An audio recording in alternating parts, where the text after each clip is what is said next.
राधे राधे जी, कैसे हैं आप सभी। स्वागत है आप सबका आपके अपने YouTube चैनल पर। तो कैसे हैं आप सब, कमेंट करके ज़रूर बताइएगा। और सुबह का टाइम है, यहाँ पे ना मैं लगी हुई थी खोया निकालने, और बच्चों को भी मैंने नहला धुला दिया था। सुबह का खाना वगैरह सब कुछ हो गया था। सिंपल पराठे मैंने बनाए थे बच्चों के लिए, और अपने लिए ना मैंने आजकल मैं ब्लैक कॉफ़ी पीना शुरू किया है, क्योंकि मैंने ना चाय वगैरह बिल्कुल छोड़ रखी है। तो चाय मैं नहीं पीती हूँ। यहाँ पे ना मैं अपने लिए कॉफ़ी बना के बैठी थी, क्योंकि मुझे अपने राधा रानी और लड्डू गोपाल जी के लिए ना राधा अष्टमी के लिए एक पोशाक बनानी थी। लेकिन मेरे बच्चों को जैसे ही दिखाई दिया कि मम्मा कुछ अलग पी रही हैं, तो मैंने उनको टेस्ट भी कराया थोड़ा थोड़ा, तो उनको थोड़ी कड़वी, लेकिन बेटा तो जिद पकड़ के बैठ गया था कि उसको कॉफ़ी पीनी ही है। मैंने उसको बहुत समझाया कि बच्चे चाय और कॉफ़ी वगैरह नहीं पीते हैं, लेकिन वो नहीं माना। फिर मैंने भी ना उसी से थोड़ी मेहनत करवाई, और वैसे तो मैं सिंपल कॉफ़ी भी उसको बना के दे सकती थी। मैंने उसको ना फेंटने के लिए कॉफ़ी दे दी थी, जिसको उसे पता लगे कि हाँ थोड़ी मेहनत करके ज़्यादा अच्छी स्वाद बनती है। तो यहाँ पे वो उसने थोड़ी फेंट के मुझे कॉफ़ी दे दी थी, लेकिन काफी हद तक उन्हें 50% कर दी थी। उसके बाद जो 50 बचा हुआ काम था वो मैंने किया, और उसके बाद गर्म करके ना दूध डाल के मैंने बच्चों को दे दी थी। पूरा एक पाउच भी मैंने उनको नहीं दिया था, हल्का सा बस मैंने ऐसा कर दिया था कि उनको कि हाँ इसमें थोड़ा थोड़ा कॉफी का टेस्ट आ रहा है। खाने से बच्चों ने दूध भी पी लिया था, तो मुझे तो बड़ा अच्छा लगा। और उसके बाद फिर से मैं बैठ गई थी अपने लड्डू गोपाल जी की पोशाक को बनाने में। उसे मैंने कंप्लीट किया, ड्रेस को उसको बनाने में ही मुझे 1-1.5 घंटा लग गया। उसके बाद ना सिलाई करते करते ही मुझे एक जाला दिखाई दे गया। ऐसे ही मैंने उस जाले को उतारने के लिए ना मैंने जाला झाड़ने वाला उठाया, एक के बाद एक मुझे 2-3 जाले दिखाई दिए। और ये देखिए अभी ना मैं, ऐसा नहीं है कि काफी दिनों के बाद मैंने इसको झाड़ना शुरू किया है, हफ्ते 10 दिन के बाद मैं जाले वगैरह झाड़ती रहती हूँ। मैंने 2-3 जाले झाड़े, और उसके साथ ही साथ ना मुझे आगे से आगे काम दिखाई देता गया। ये ना दोपहर का टाइम था, 2-2:30 बजे का सारा काम घर का कंप्लीट था। यहाँ तक कि दोपहर का भी खाना वगैरह सब कुछ हो गया था, लेकिन फिर भी ना ये साफ सफाई का भूत सवार हो गया था दोबारा फिर से।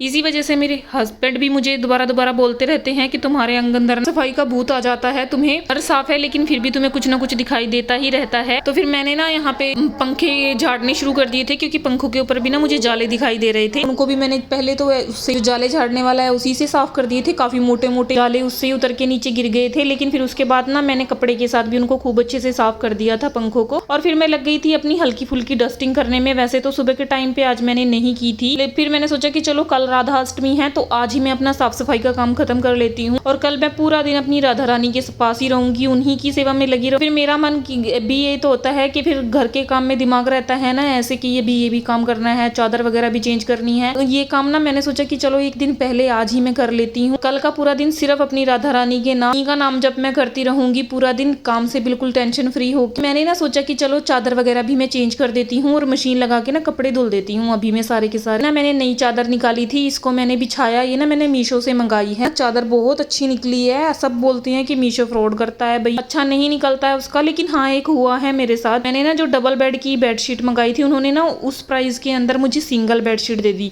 उसको मैंने रिटर्न कर दिया था। बाकी ये वाली बेडशीट 2 मैंने रख ली थी, काफी अच्छी निकली है ये, कलर और कपड़ा वगैरह भी इनका काफी अच्छा है। आपको बेडशीट कैसी लग रही है कमेंट करके जरूर बताइएगा।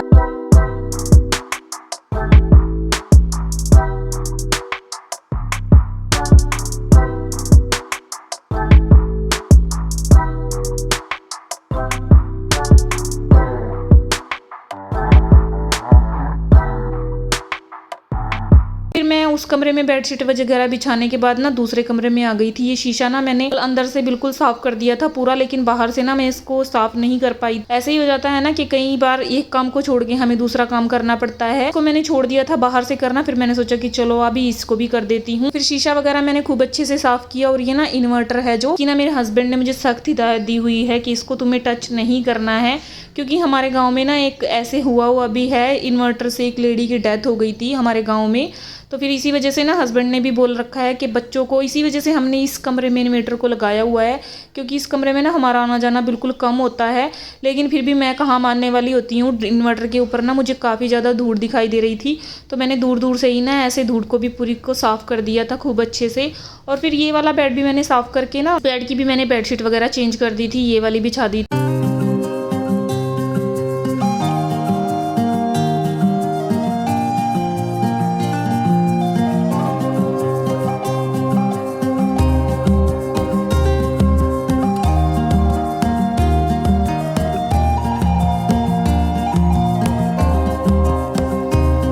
फिर आ गई थी मैं बाहर भी ना आप लोग सोच रहे होंगे सेम वही बेडशीट उठा के ले आई है, लेकिन नहीं, सेम नहीं है। ये मैंने सिंगल मंगाई है, सेम मंगाई है। ये सिंगल बेडशीट है और वो डबल बेडशीट है। तो दोनों ही बेड की बेडशीट मैंने सेम मंगाई है, क्योंकि यहाँ से बैठने के बाद ना बरामदे हमारा वो वाला कमरा ना जिसमें मैंने ये कलर की बेडशीट बिठाई है एकदम दिखाई देता है आमने सामने से ऐसे। फिर ये वाली बेडशीट को भी ना मैंने उसकी सेम ही मंगाया था सिंगल में। तो ये वाली ना दोनों ही बेडशीट बहुत अच्छी आई हैं, काफ़ी अच्छी मुझे लगी हैं। और ना बच्चों के घर में तो डार्क कलर ही ज़्यादा चलते हैं कि बच्चे होते हैं छोटे। वैसे तो मेरे घर में हमें सबको ही आदत है, हम ना चप्पल वगैरह बाहर ही निकाल के आते हैं, घर के अंदर हम चप्पलें निकाल के ही एंटर करते हैं ना।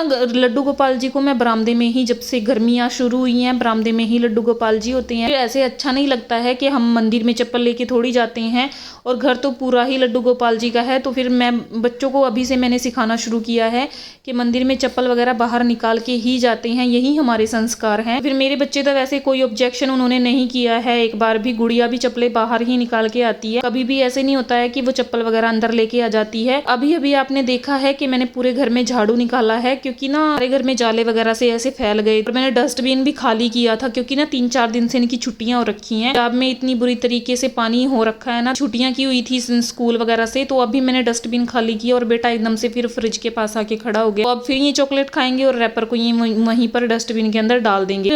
हो गया था रात के खाने का भी टाइम। मैंने ना यहाँ जब मैं जाले झाड़ रही थी तो मैंने साथ के साथ ही ना साबुत मसूर की दाल को भिगो के रख दिया था। 1.5 घंटे से ना खूब अच्छे से डबल हो गई थी। एक छोटी सी कटोरी को मैंने भिगोया था, वो डबल हो गई थी फूल के। सिंपल ना मैंने नमक डाल के उसको चढ़ा दिया था उबलने के लिए। और लहसुन प्याज वगैरह ना सारा कुछ मैंने कट करके रख दिया था। मैंने ना मशीन लगा रखी थी यहाँ पे कपड़े धुलने के लिए। फिर हस्बैंड ने बोला कि कोई बात नहीं, वैसे भी मेरे को ना तड़का लगाना, कि जब भी मैं कोई सामान वगैरह सा तड़के का तैयार करके रख देती हूँ वो मुझे हटा देते हैं कि तुम हटो, कुछ और करो, तड़का मैं लगाऊंगा। फिर उन्होंने बोला कि तुम जाओ कपड़े वगैरह धो लो और तड़का मैं लगा देता हूँ। लेकिन मेरा भी मन नहीं किया। जब वो किचन में आके खड़े होते हैं तो मेरा भी मन किसी और काम में नहीं लगता है। मैंने सारे के सारे फटाफट बर्तन वगैरह साफ कर दिए, कुकर वगैरह धो दिए। यहाँ पे ना हस्बैंड ने पहले दाल को तड़का लगा दिया और उसके बाद ना मैंने एक ही करेला था, क्योंकि करेले खराब निकल गए थे। 3 करेले मेरे, करेला मैंने कट करके रख दिया था। उसके साथ ना मैंने 2 प्याज और 1 टमाटर को हस्बैंड ने ना उसको भी तड़का लगा दिया था खूब अच्छे से। तब तक मैंने आटा वगैरह गूंद के ना फुलके बना लिए थे फटाफट। बर्तन भी सब साफ हो गए थे। तो ये देखिए दाल और करेला, 2 प्याजा सब्जी और दही